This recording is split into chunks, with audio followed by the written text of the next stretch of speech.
Welcome to the Final Score Network and the Final Score Podcast, presented by Team Anders Realtors. I'm Andy. He's former NCAA student athlete and co-host. Ryan, Cam, two-hand monster flush off the inbound.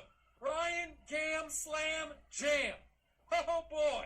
Find the TFS pod and our playlists wherever you stream your podcast or music. Follow us on X at TheFinalScore35. Oh, and one more note before we get started. I'd like to apologize to anyone I've not offended yet. Please be patient. I'll get to you shortly. Welcome into episode 234 of the TFS pod. This will be our last one of the month of July as we are going out of the country to Mexico next week, so we'll be off. So we'll provide you with a lot of great information here today. Happy to be back. Lots and lots going on in the sports world. We got Big Ten Media Days that kicked off yesterday. Michigan State at the podium tomorrow. Jonathan Smith, Nick Marsh, Ashton Lepo. Can't remember the third guy. I think Alex Sumerman maybe. No, Jordan Hall. That's who it is. Third one. They'll be at the podium tomorrow. Looking forward to that. Detroit Tigers had a 15-game lead in the AL Central, down to 8 now, playing just horrendous baseball. Have lost 12 of 13 games dating back to right before the All-Star break. Is it time to hit the panic button? I think so. They have a lot of issues, and I think the water has finally reached its level with a mediocre team at best. We've got NFL training camps that have started. The Lions play next Thursday. That'll be fun to just have football in the air. Some interesting things going on with that franchise as well. Maybe we could talk about that a little later. And I would be remiss if I didn't mention the blue wall striking again. This time, Tony Petiti, he's got his blue and maize glasses on. We can probably also talk about that a little later. I'm going to take the podium, and I want to talk about Mike Locksley, coach of the Maryland Terrapins. Been there a few years. He's done a decent job. Last year, they were just not a solid team at all. Pretty bad. And it comes out in media days. Mike Locksley says, NIL money affected my 2024 team. I own the fact that I lost my locker room.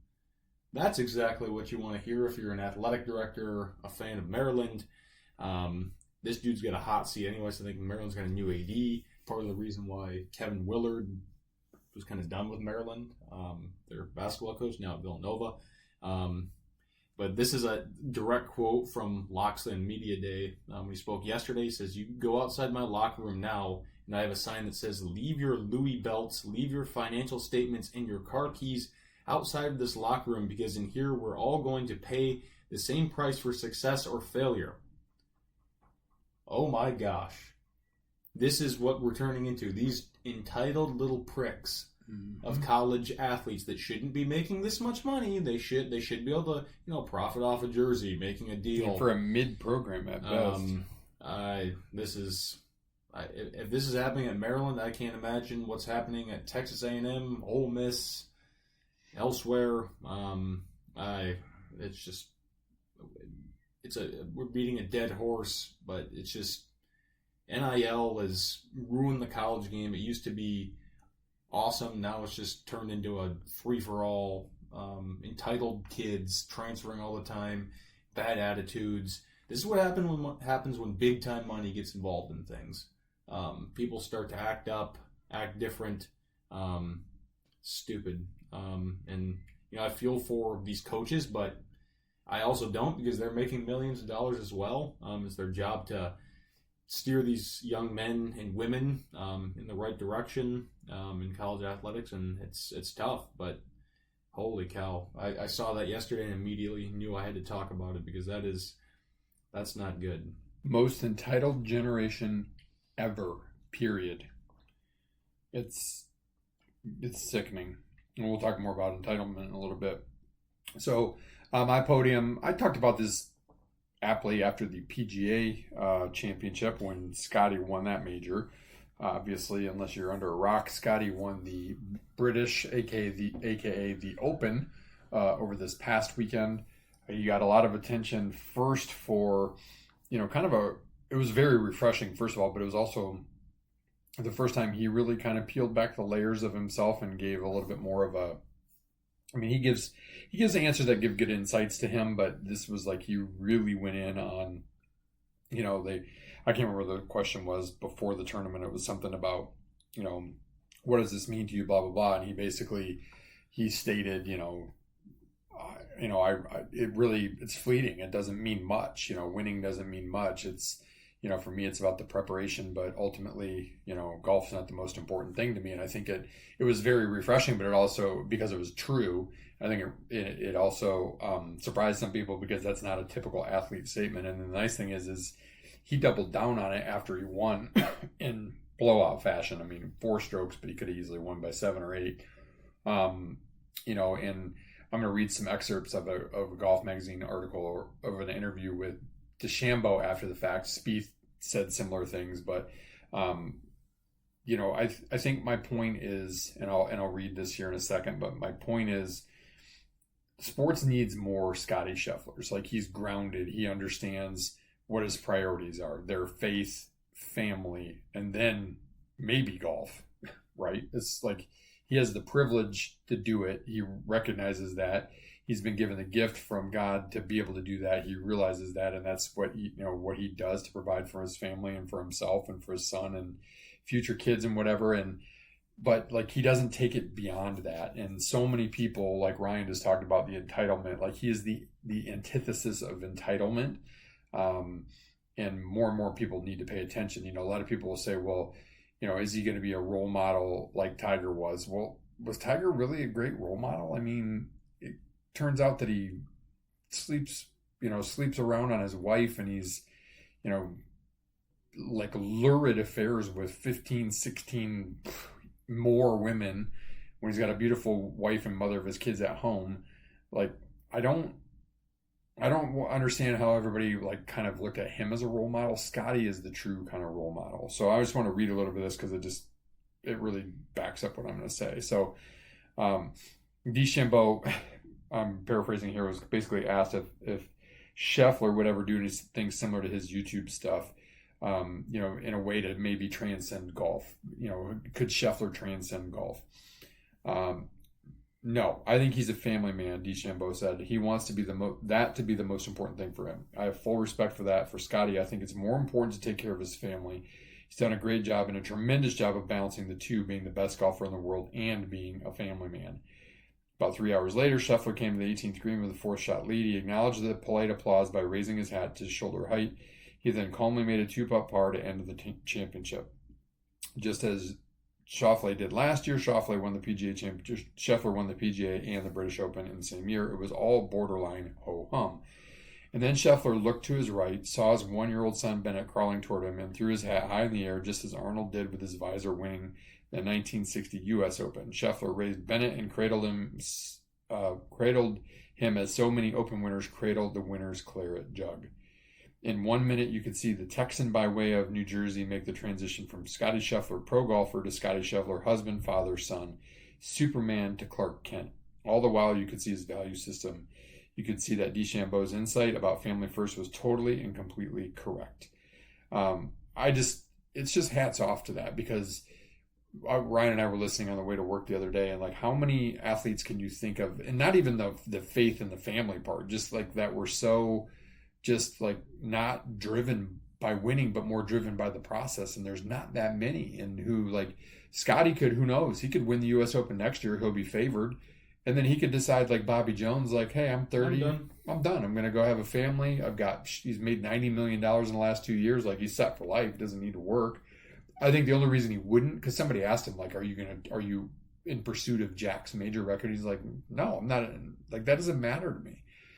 For him, it's the process. So, but I truly believe once he feels the process is old and stale, and it's not paying him back in a way, or it's impacting his relationship with his wife, or it's impacting his relationship with his kid, I think he will walk away from the game, which would be a shame, because I don't think golf fans or people in general who pay attention maybe just to the majors have any understanding of just how rare and unique and amazing Scottie Scheffler is. I mean, the closest comp I can give is Jack, just in terms of his mental stability and his fortitude. Could he win that many majors? Sure, he could. Will he? I don't think so, because I think he'll just get tired of it and he'll walk away. But tip of the hat to Scottie for another great win and for showing us in all these bad things that are going on in sports, all the entitlement, how a human being and an athlete truly should be. Yeah, I completely agree. Just a all-around amazing human, and he's in it for the right reasons, to quote the Bachelor, Bachelorette. All right, out of bounds this week. Oh, this was an easy one. This has been teed up since, whatever, that stupid WNBA All-Star game. We don't want to talk about it. We have to, because this is just asinine behavior. They all walk out at their All-Star extravaganza, whatever you want to call it. The 5 people that watch it, the fan decide, wearing shirts that say, "Pay us what you owe us." And I have an answer for that. Good. Then give me money, because you owe the NBA money. You're subsidized by $50 the million. NBA. The jank NBA subsidizes you. You don't deserve any more money than you get.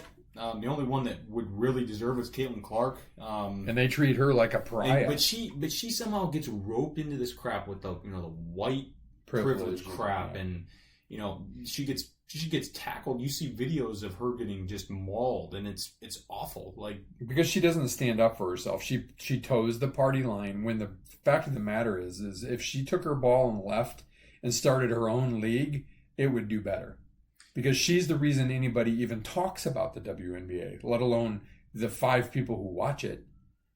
Yeah. It's garbage. Like, what was that? Did you send me a video where somebody was going through, it was a comedian maybe, like a replay of the All-Star game? Missed layup, she bound, missed layup, missed jumper, air ball. Turnover. Like, I mean, it's horrible. Oh, it was Mike Valenti. It's horrible basketball. It's not even basketball. Like, and pay us what you owe us. Like, talk about entitlement. You woke POSs. You're not worth any more than you get, and you're probably worth less, because if not for the WNBA or the NBA subsidizing you, you wouldn't have a league. You sure as hell wouldn't be on TV. You probably wouldn't even be on a YouTube channel somewhere.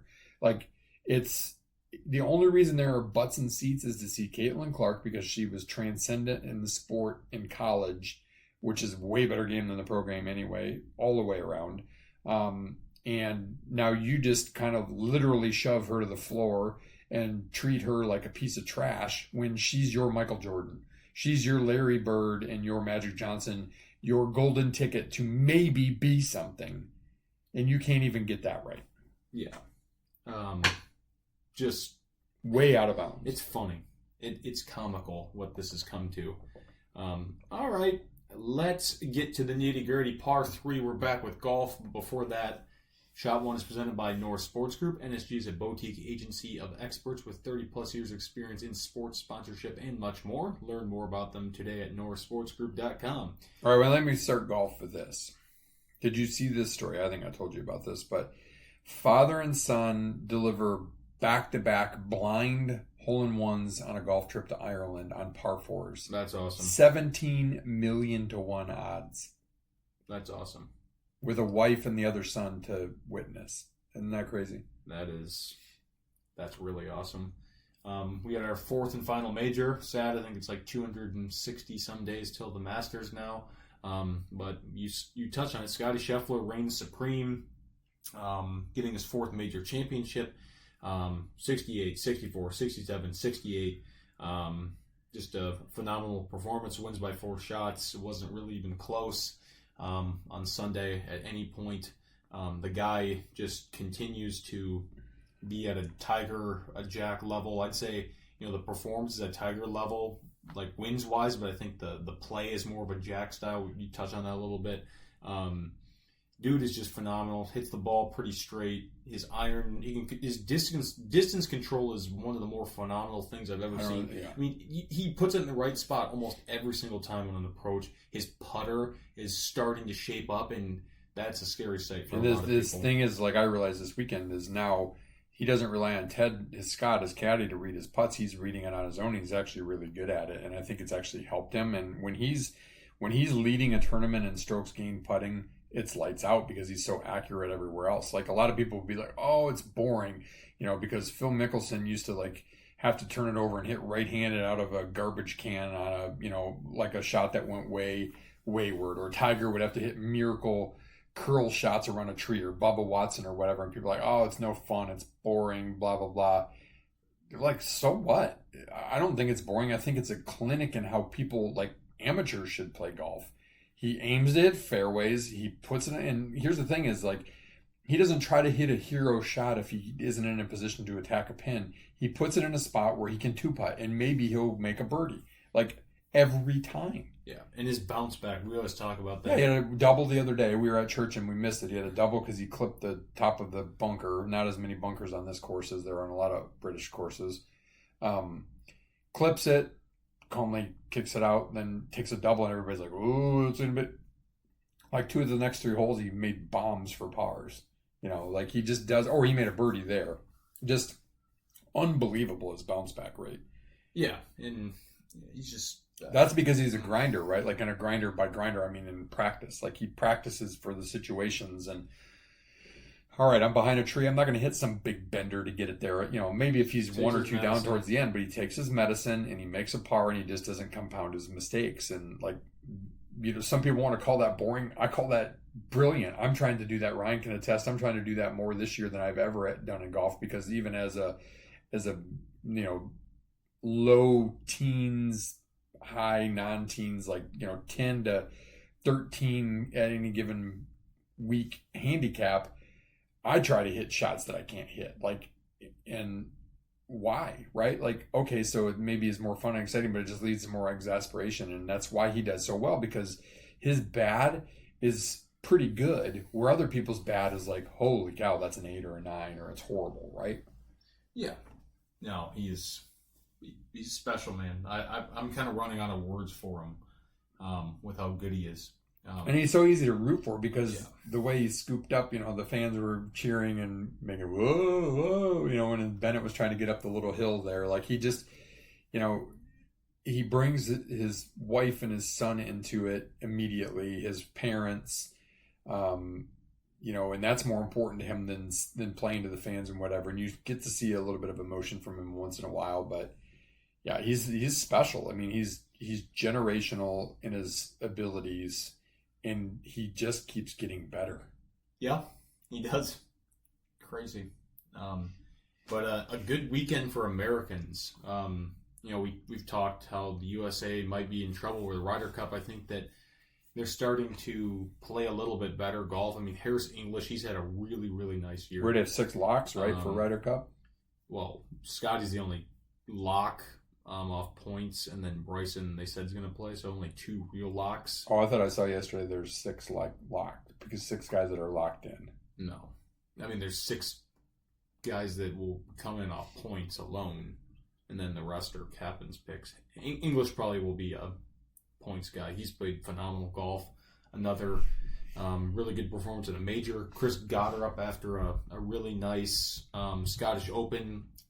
Finishes 3rd here. Yeah, I picked him DFL because that's typically the MO of guys that win the Scottish. The tantrum thrower, Wyndham Clark, gets a T4. Matt Fitzpatrick, this is really his first tournament that he's played well in quite a while. It's good to see. He played well at Scottish Open. Good to see him up there in a big tournament. Fitz is a good guy, good player. Solid for him. Haotong Lee looked like he enjoyed playing with Scottie. Nice top 5 for him. Xander Schauffele, backdoor top 10. Rory, he had his moments. He was obviously the home favorite this week. Had a much better Saturday than Sunday. Yeah, I mean he was okay. Bob McIntyre solid. Bryson after just an abysmal Thursday goes 65, 68, 64. Good to see him have another good week. Russell Henley, another top 10 in a major. Ricky Fowler, pretty good performance. Other than that, notables that missed. There weren't a ton of big names. Cam Smith, only guy that played in all 4 majors that missed all 4 cuts this year. That's crazy. And we thought 3 years ago that he could be a guy that rattles off Masters and whatever. Yeah, he went to live, took the money, and he's dog meat. Yeah, and I'll eat crow here. I picked Rom. I thought that he was going to play really well, and he didn't. He just didn't have it. He made the cut, just didn't score. But in our picks, Mitch actually first place, Ryan second, Chris third, and Andy fourth. Even though I had the winner and a top 10 in McIntyre, Well, but I only had 3 guys make the cut. Yeah, that's what killed you. If I had picked Scheffler instead of Rom, I would have won going away. True. Shows me to never doubt Scott. But yeah, Royal Portrush was fantastic. The weather, we didn't really get it. It rained a little bit here and there, but it was mostly sunny, warm, not too. Friday windy. was a little crazy at times, but that's it. Yeah, it was beautiful weather. Pretty benign conditions for over across the pond there. But yeah, just a phenomenal golf tournament.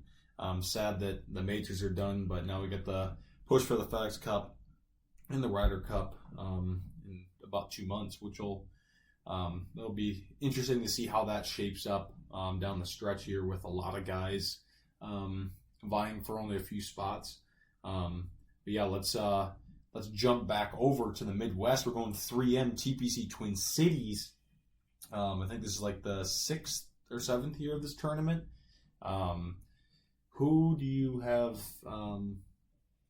for your one and done pick? I'm going to go with a guy who played well in the PGA and won this tournament maybe last year or 2 years ago.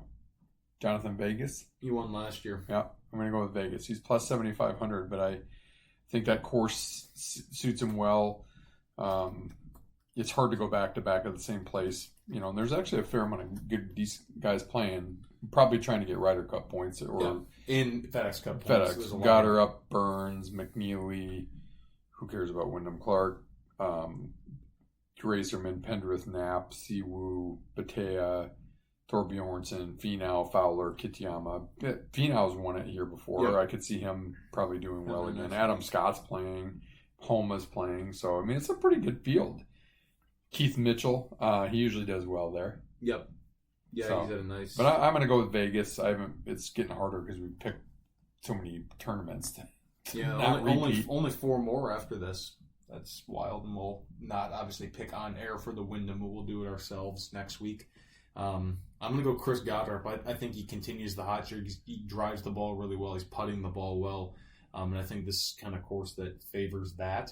A lot of balls go in the water on 18. Yeah, there's I think that course had some of the most water balls. I think it's the most on tour. Yeah. That or Memphis. Yeah. 17's a tough hole. 18's that par 5. It's a very risk reward par 5. It's usually really good for finishes. So yeah, I like watching it. I don't know how much we'll be able to watch this weekend. But yeah, that's the 3M, and then we got the Wyndham.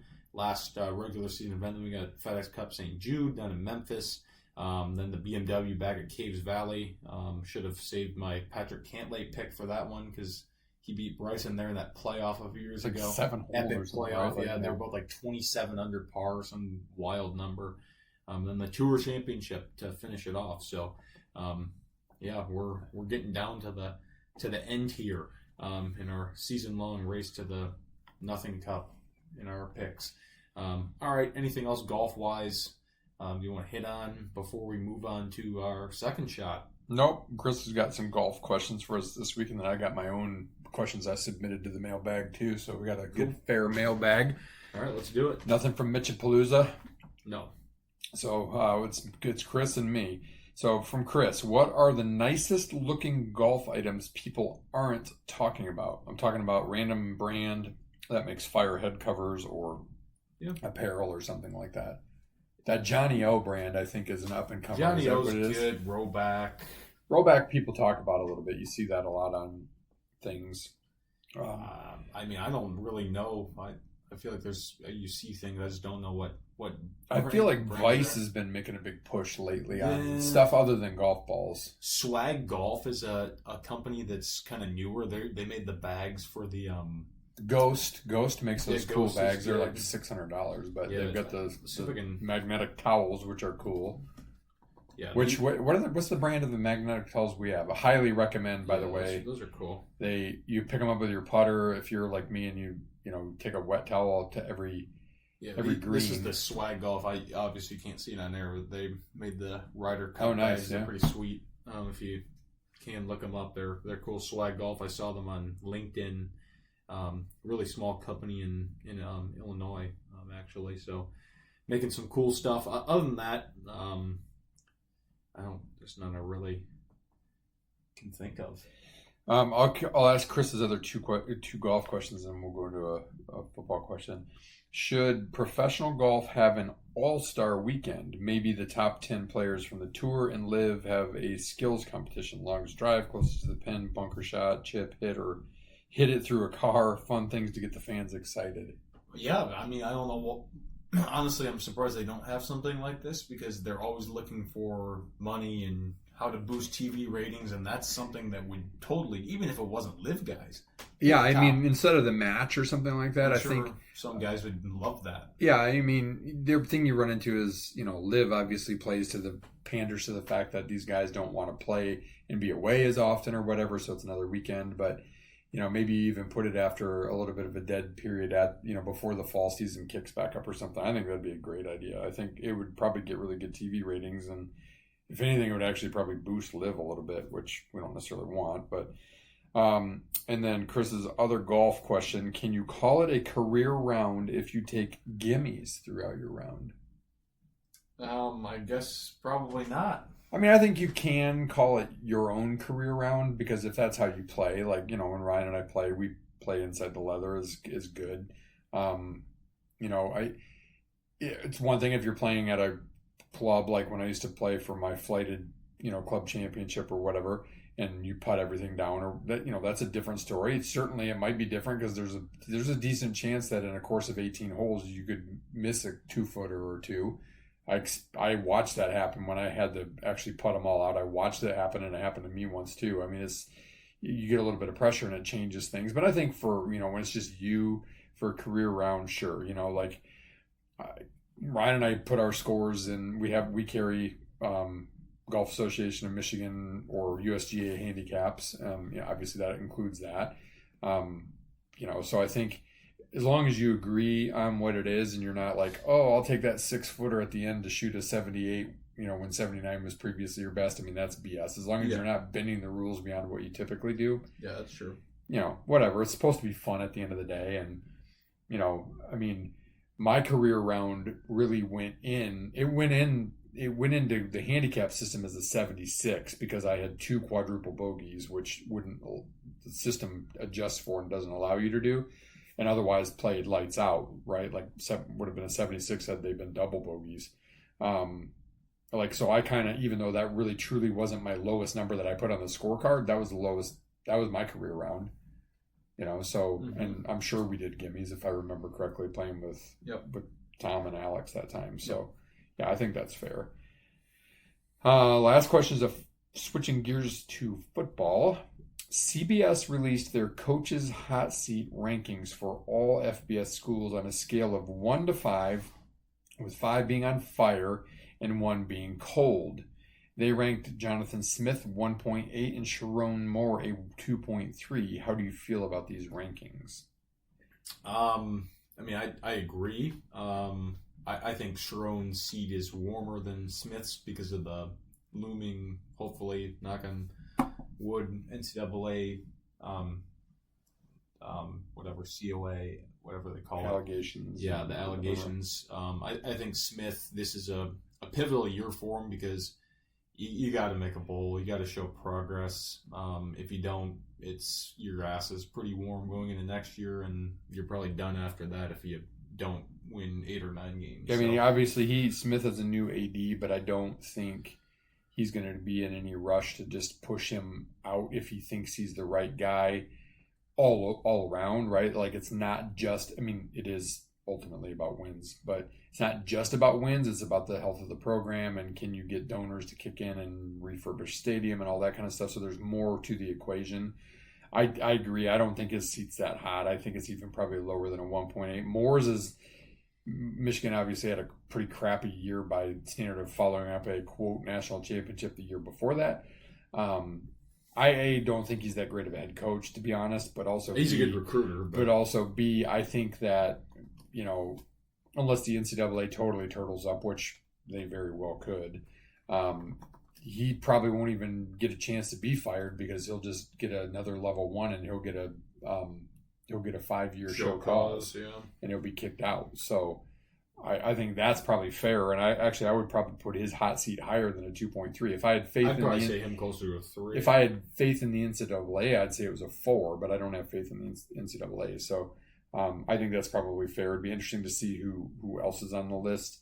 I don't think. I mean, Ryan and I maybe differ a little bit on this with Smith. I think this is an important year. I think if he has a very middling 6-6, 5-7 season, I think next year becomes a very big hot seat season. But if he goes 7-5, maybe can eke out 8-4, I think he buys himself a couple of years. Yeah, no, because he's slowly building up. He's building back up the where Mel screwed us over, and that takes a little bit of time, and you don't want to burn it all on portal because you got to build some continuity in your program. I mean, you hear on these preview shows and everything else people talking about the importance of the high school recruiting and still getting guys to play, at your school for 3 or 4 years. And I think that Smith is doing a good job of building that up. So, yep, I agree with that. What do you got next? Okay, I've got my own questions. Hold on a second. Let's see here. We talked about this a little bit in your open, so let's get into it a little bit more. Is it time to press the panic button on the Tigers? Yes, and I'm going to tell you why. Because they don't have any good pitching aside from Skubal right now. Even Mize last night gave up 10 hits in 4 innings. Yeah. They have nothing going for them. I felt it at the time. The loss of Job was going to bite them not necessarily immediately, but as the season went on, because he was a nice, good, really 3rd, nice 4th, 5th starting pitcher. Like, he was reliable. He had good stuff. Still young, right? Like first full season.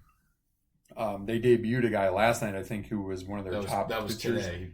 That was today. Yeah. He gave up 6 runs in 4 innings. That doesn't bode well. Like Ryan said, I mean, they're 12-13 when they're 5-6. They're 1-5 since the All-Star break. They lost 12 of the last 13 They were games. Like 2 whatever that would be then, or 1-7 going into the All-Star break. Like, it was bad. Like, they got swept right before by Seattle. Then they, Skubal eked out a win on Sunday night against Texas. Lucky.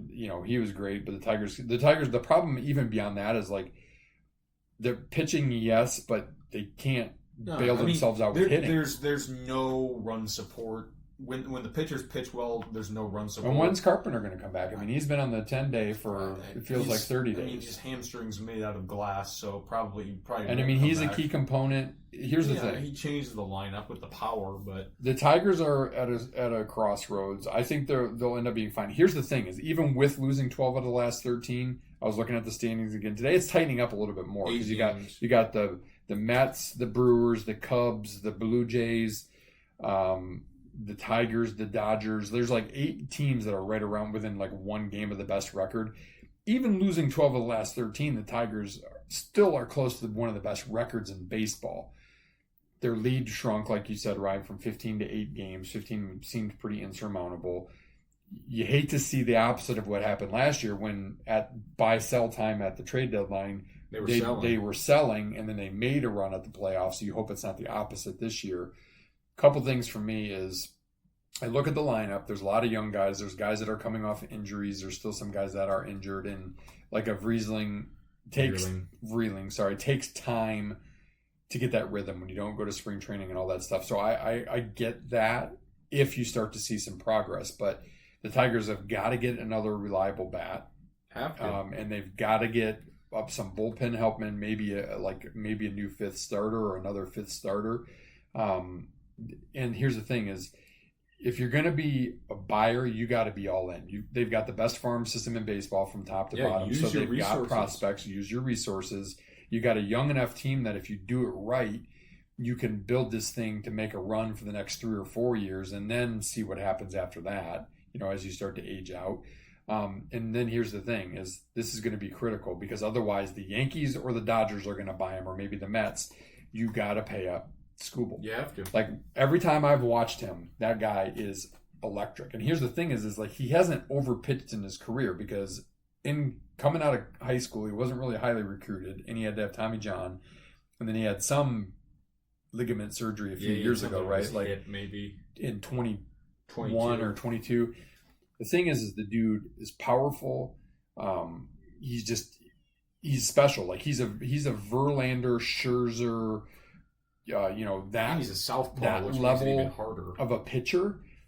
And I get it. You don't want to pucker. You're puckering up at the fact of a $400 million contract or something like that. I mean, I get it. That's out of the realm of what the Tigers usually do. But here's the thing: if you want to signal to the fans that you mean business and you really want to be around for a while, you do it. Because here's the thing: otherwise, you're going to lose them to free agency. What are you going to get out of it? Nothing. You're going to get nothing. And how are you going to replace them? What are you going to replace them with? Like, you're going to rely on Job coming back and bouncing back from Tommy John surgery? Are you going to rely on this kid that pitched today? I can't even remember his name, Melton or something like that. Like, so that's where I am. I'm not completely pushing the panic. My finger is above the button more today than it was because they just got swept by the Pirates, who are not very good, awful. Who struggled to score and scored a lot of runs on the Tigers. Because here's the thing.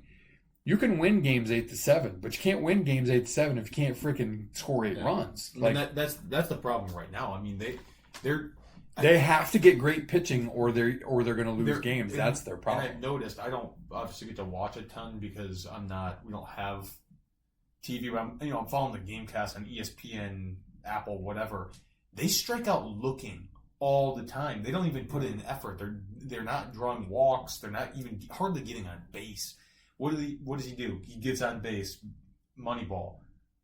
It's that theory. You got to get on base to score because you have a Riley Green who's been really solid. He's on pace to strike out like 240 plus times. That's insane. Spencer Torkelson's been in a slump. Baez, he's been terrible really the last month. He earned an All-Star game off of a good 2 months. Right. He's not been good. Like Parker Meadows, who was solid last year, he's been back for a little over a month. He is batting about 150 in almost 200 plate appearances. That is dog water. Yeah, that's way below the Mendoza line.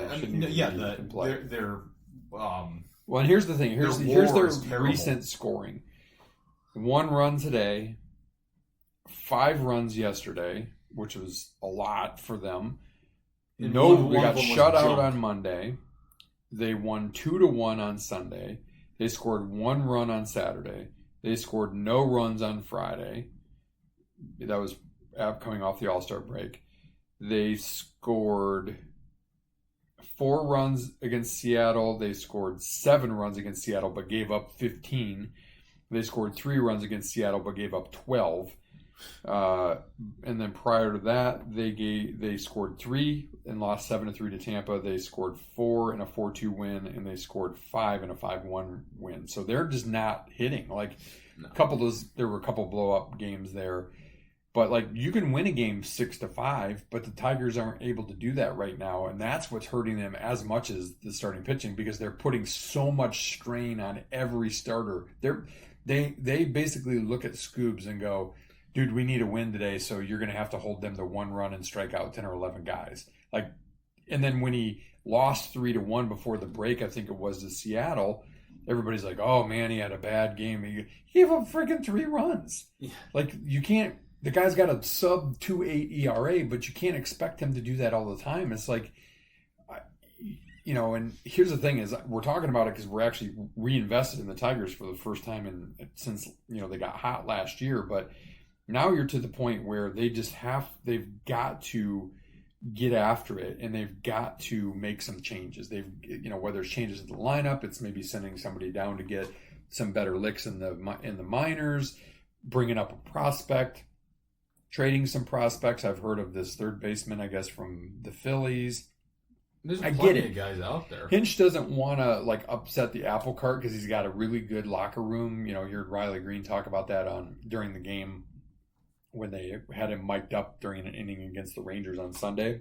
And I get that, but you have to look at the room and go, are we going to ride or die? Because at this point in time, the way things are going, you're going to die, and it's going to be one of the biggest collapses that you've seen to not potentially make the playoffs, right? Like, it's not like Cleveland's got a great stacked team. They're looking to sit. They were looking to sell. It'd be interesting now. They might not be looking to sell. Yeah, probably. They may be looking to bolster. So it'll be really interesting because the trade deadline's a week from tomorrow, 31st. right? Yep. So there's been rumors maybe it's a starter, and the thing is one of the starters I heard is I think a guy for the Braves who'd been hurt, who's having a really crappy season. It's like that's not what the Tigers need. They need to go make a splash.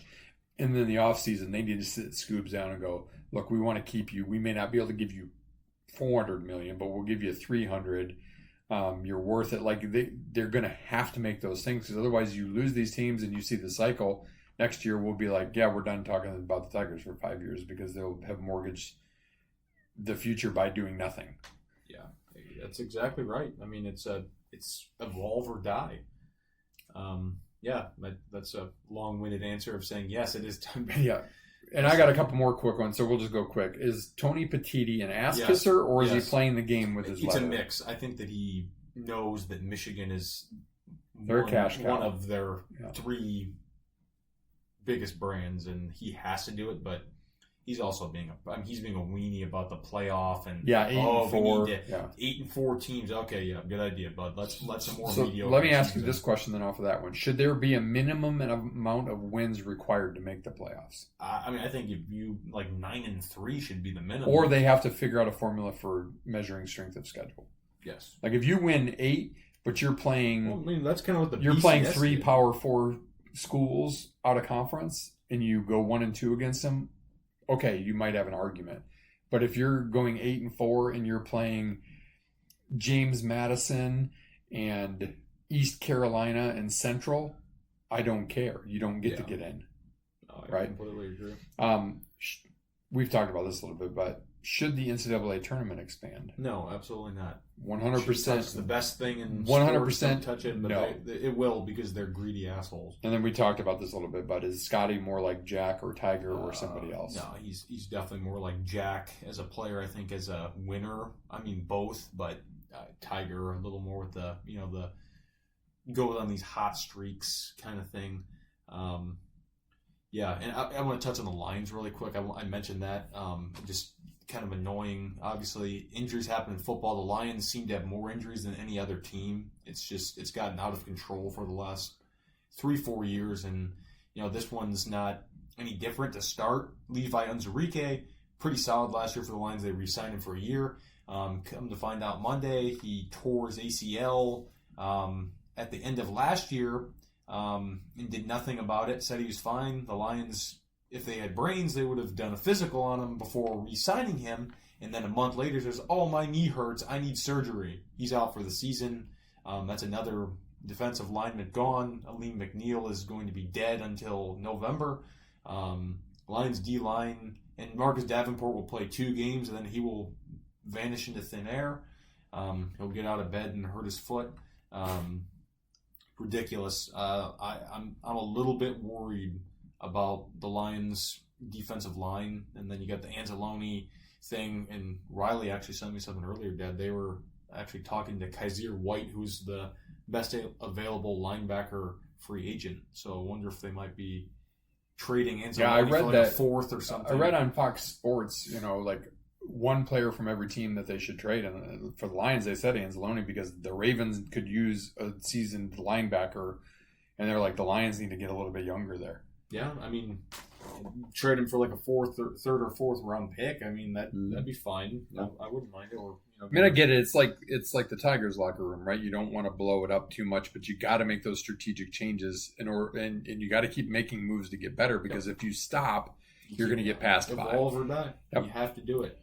100%. All right, those are all awesome. Before we get to shot 3 and some Big Ten football previews, a word from our presenting sponsor, Team Anders Realty, will help you find the home that fits your wants and needs, and they make the process simple and fun along the way. The Anders have served thousands of clients for 30-plus years in the West Michigan area and are here to serve you today. Learn more at teamanders.com. We will start with the GBR, Go Big Red. I sent that to you. Thought it was Great Britain. No, it's Go Big it was Red. Spell check correct the or something. Nebraska Cornhuskers. back at it. Big Ten Media Days, I think they were live today. Of course, my Google Doc's not working. Okay, no, now it is. Okay, no, it's not. Don't work. Okay, Matt Rule. What is this, year 3? I think he said something in his press conference about how it was kind of broken when he got there. Obviously, it was with Scott Frost. We saw his comments and how they've kind of built it back up and gotten it back to where they want to go. He's 12-13. Last year they were 7-6, 3-6 in the Big Ten. They were obviously had a really nice start to the season, going won a bowl game after a long drought. Yeah, finally won a bowl. Lost some key guys. Their best running back, Dante Dowdell, no relation to Damon, transferred to Kentucky. Jamal Banks, receiver, he's gone. Makai Gabier, linebacker, transferred to Missouri. James Williams, edge, transferred to Florida State, as well as their defensive coordinator left for Florida State. Princewell Unamelian, he transferred to Ole Miss. He's a really solid DN for them. And then Ty Robinson, big defensive lineman, graduated. Key returnees: Emmett Johnson, pretty solid running back. Deshaun Singleton, defensive back. Malcolm Hartzog, defensive back. And Mahomes Jr., Dylan Raiola, was solid as a freshman last year. He'll be back. I think he'll be better. Lost 10 pounds. It's weird that he's leaner, faster. Weird that he tries to copy everything Mahomes does. Well, I mean, there's worse guys that copy. Yeah, but it's kind of creepy. It's like he's playing dress up or something. But some new faces, some decent receivers they brought in. Dane Key from Kentucky. He was almost 1,000-yard receiver for them. He's coming in really solid. Williams Nawarni, guy from Missouri, defensive end, really solid, 4-star, one of the highest rated transfers. So that's solid for Nebraska. Neziah Hunter, receiver from Cal. Deshaun McCullough, he had started at Indiana, then transferred to Oklahoma last year, was decent. Now he's at Nebraska. Elijah Pritchett, offensive tackle from Alabama. Rocco Spindler, very, very coveted offensive lineman from Notre Dame. Then Malcolm Simpson, probably their best recruit, 4-star defensive lineman. Also good receiver recruit, Cortez Mills, receiver, 4-star. Dawson Merritt, 4-star linebacker. So 20th overall recruiting class for high school, 13th transfer. So solid class, 17 guys coming in. I have high expectations for Nebraska. I think Matt Rule is a very good coach. He's obviously proven it. At Temple, he turned them around. Baylor, he took them from 1-11 to going to the Sugar Bowl. They took them to be very solid and built that program up. Then left for Carolina. Didn't work out too well in the NFL for him, but now he's back. He's definitely a program stabilizer and builder. Their schedule: they play Cincinnati first, who I don't have any confidence in being good. They play them at Arrowhead Stadium. No Oregon, no Ohio State, Michigan, and Iowa at home. 5 of their Big Ten games at home. Yep. Do you know they have 91 of their 125 players are freshmen or sophomores?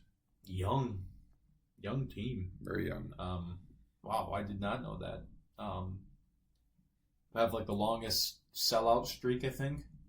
Oh yeah, it's something Easily. else. We got to get to a game there. I think offensively they'll be balanced, explosive. Yeah. Defensively, aggressive, versatile. They got some good, guys kind of kick in. They got Dana Holgerson, who earned the full-time OC job. Special teams last year. Here's a fun fact for you. Last year, they allowed 10 blocked kicks last year. And you know how many close games they've lost over the last several years, and they got a new special teams coordinator. New kicker. New kicker. I think we can jump right into the schedule unless you have any other things. No, let's do it. Cincinnati, I got them winning that. Yep. Akron, easy win. Houston Christian, easy win. Yeah, I was like, HCU. Is that a Division II team? It used to be Houston Division III? Oh, okay. That's why. They switched their name. I have them beating Michigan. I do too. They owe Michigan after some close games they've lost to them at home, especially. Then they go by, play Michigan State. I have them beating Michigan State. I do. I think it'll be a close game. Then they go to Maryland. I have them winning that. Yep. So that's 6-0 from Nebraska. Really nice start. Probably a top 10 team. Then They go to Minnesota. I have them losing that one. I have them beating Minnesota, but that's a game that swing. Minnesota definitely could get. It's a swing game. Yep.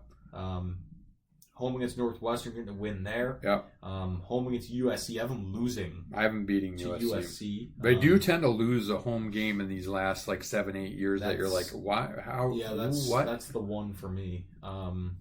I have them losing the next week at UCLA. Really, I've been winning that.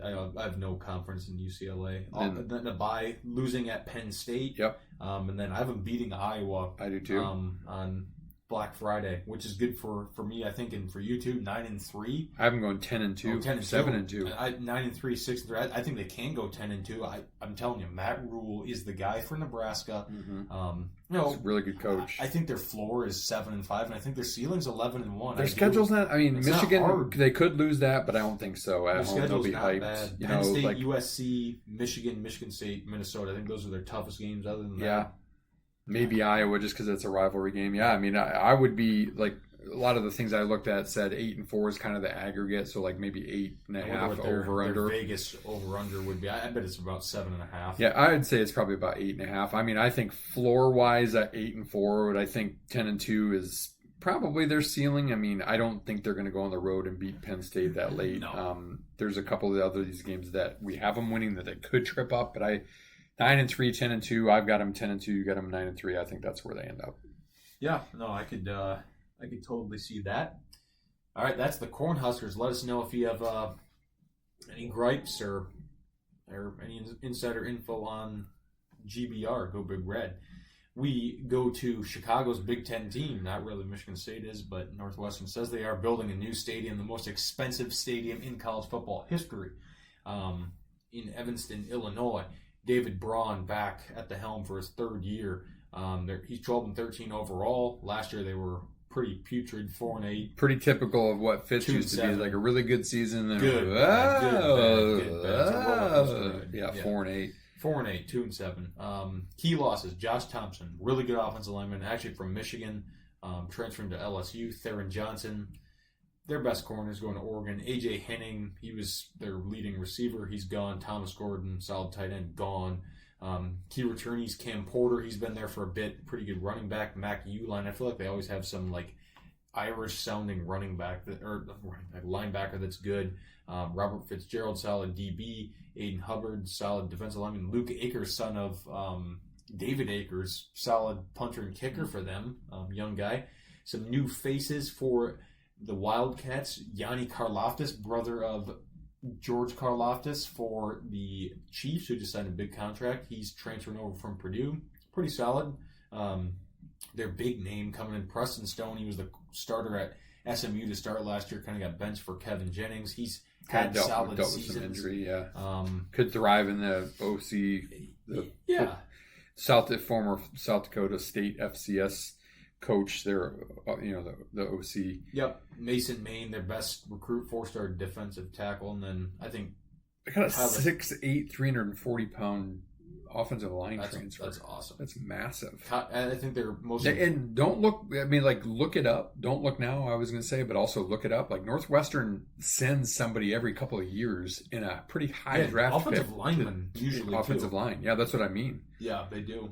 Offensive line, corner, and running back have been kind of a factory for Northwestern for some reason. And, they have a few quarterbacks here and there, too. But, they got a 6th-year running back. Yeah, Cam Porter, he's 1,000 years old. And here's the thing.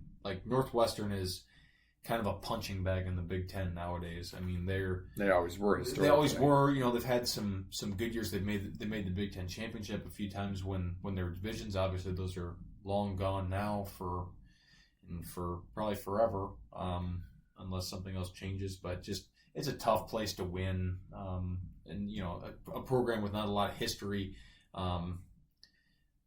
I don't have any high expectations for this team. I just don't. I think that they have a fairly tough schedule. They play twice at Wrigley. That'd be cool. That's cool. Against Minnesota and Michigan. Yeah, I mean... I think... Cool. So let's take a quick scan. They play Oregon. They play Penn State. They play Nebraska. They play USC. If you want to say Michigan's good, they play Michigan. They play Illinois. And Minnesota. They play a tough schedule. Yeah, I mean, they play the first game at Tulane, who is Their old quarterback is their quarterback. Yes, has been a really solid G5 team, G4 team. I have them losing that team. I do too. I just think that's a tough place. John Summerall In the really South, coach. swampy. Yeah, Western Illinois second, winning that. Yep. Oregon at home, loss. Yep. Early bye.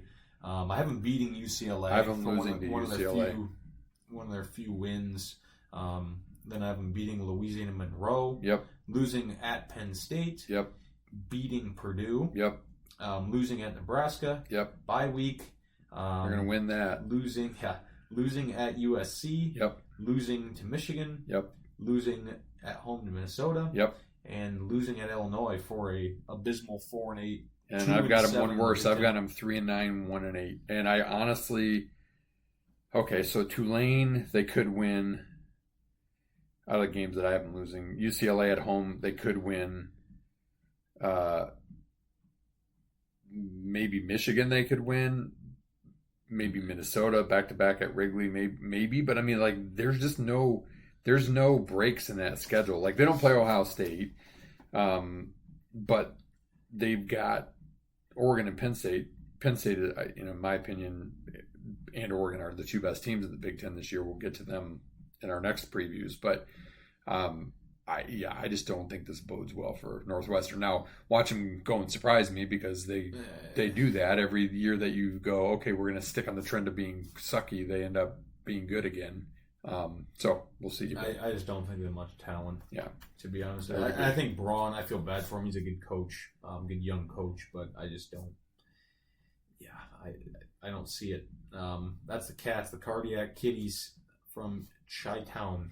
All right, last one this week, and for a few weeks, we go down to Columbus OHIO, the reigning national champion Ohio State Buckeyes.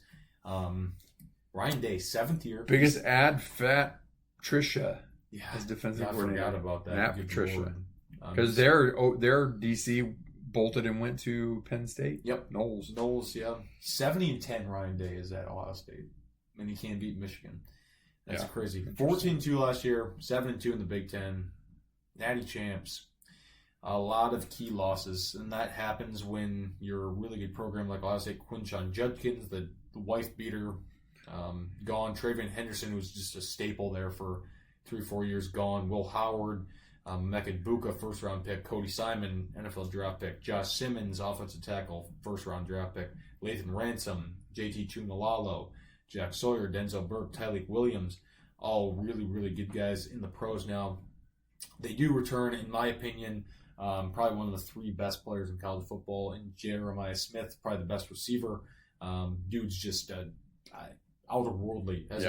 I said last year when we were watching him warm up and then play, I'd never seen a receiver make it look so effortless. Yeah, he had a one-handed touchdown against us. He caught a ball that I thought was a throwaway, and he made it look so effortless. And he glides. Dude's a stud, man. Like, he could play in the NFL right now and start and be really good.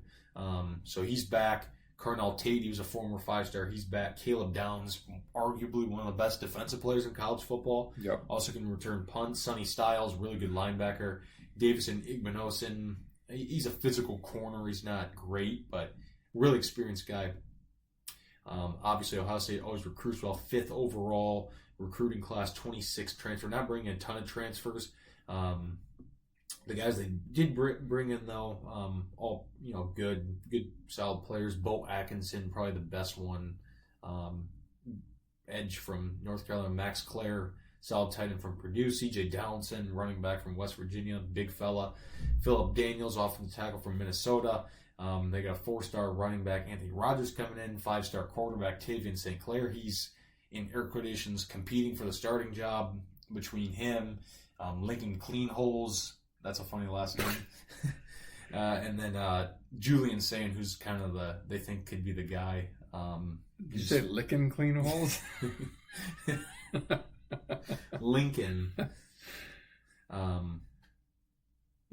Julian Sayin, he was a 5-star, transferred in the winter from Alabama. Yeah, he's People I are have hyping not them studied that much on Ohio State. I haven't looked that much at things except for minus, a little bit of prep for the pod, obviously. There's not as many like names that flow off the top of my head like there have been in the past, but that doesn't matter because Ohio State had a great recruiting class. They have a great transfer recruiting class. Hartline is really imaginative. Now he's the full-time play caller. Yep. Who knows what Matt Patricia will do.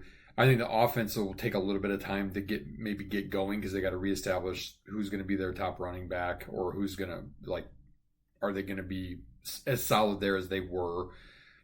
Obviously, they always have great receivers. Smith clearly is, like you said, Ryan, he's probably the best in the country. Good tight end with the Purdue transfer. I think, if their defense can kind of hold serve early while the offense kind of comes to life and figures it out, I have no doubt that their offense will come to life. I think, Ohio State will be in the playoffs again for sure. Yeah, I think they will too. And let's take a look at their schedule really quick. Tough schedule. Rubber beats the road right away. UT comes to town. The Longhorns. I have them losing that game. I think Texas is going to be a phenomenal. I do too. team. I think Texas has something to prove from With last year. And look, Ohio State could definitely win that game because it's in Columbus. But I think that Texas is more experienced, and I think that's going to be maybe kind of an eye opener for Ohio State. That's the thing is you can play a great game like that, which everybody should, and it won't hurt your season like it used to. Yeah. So got them losing that one, and then full stop. I've been winning the rest of their games. Grambling at home. Not even close. Ohio off at Washington. That could be a tough game. Trap game. Yeah. But winning that though. Home against Minnesota, winning. Illinois could be an interesting. Illinois is going to be a tough team, but I've been winning that. At Wisconsin, have been winning that. Don't think very highly of them. Off. Penn State, they've been a thorn in. I actually have Penn State beating Ohio State, and so Ohio State losing 2 at the shoe this year. Wow, I have them beating Penn State. I just don't think. I think James Franklin can't beat Ohio State. Penn State, though, top to bottom, their roster is their roster is awesome. We'll get to them next time we talk here, but. At Purdue win, UCLA win, Rutgers win. And I've been finally beating Michigan. I've said that for the last 5 years, but I think... Well, and here's why they're going to do it is because they're going to stop trying to beat Michigan at what Michigan's good at, and they're going to do what they're good at. Because if they had just done that the last few years, they would have blown them out of the water. Yeah. Even in Michigan's, national championship Stop being game. cute. Yeah. All right, those are our... So, I got them 10-2, 8-1, and going to the playoff. I do not have Nebraska in the playoff, by the way. At 10-2 Nebraska, I do not have them. I have 9-3. I have them. I have Nebraska just probably on the edge. Yeah. All right, we'll do Oregon, Penn State, and Purdue next. That's always fun to do that. I'm getting hyped up for football season. That's for sure. Let's finish this thing like we always do with the sprint, shall we? Does there need to be a timer for PJ Tour / major rounds? Yeah, I think part of the problem is like the rounds didn't seem like they were that bad Saturday, Sunday. It's with the huge fields. I think it's a little bit slower, but yeah, they got to figure something out. Like just penalizing people more clearly or whatever but I don't know. I mean, like the 5 hour and 5.5, almost 6 hour rounds are ridiculous. They gotta get that. Like a Thursday, Friday, if you're closer to 4:45. I think that's doable, but you should be closer to 4 on the weekend. Yeah. Which TV network does sports the best?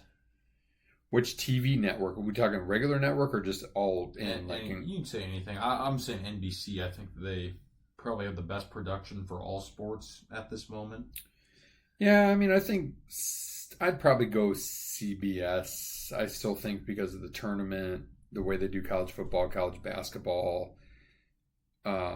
I also have past history beyond NFL of them doing the NBA and things like that. I think that they do it well. I think they all have something that they're good at, but I'd go CBS. Will Scottie Scheffler end up being mentioned among the best of all time? Yes. I completely agree. Final question.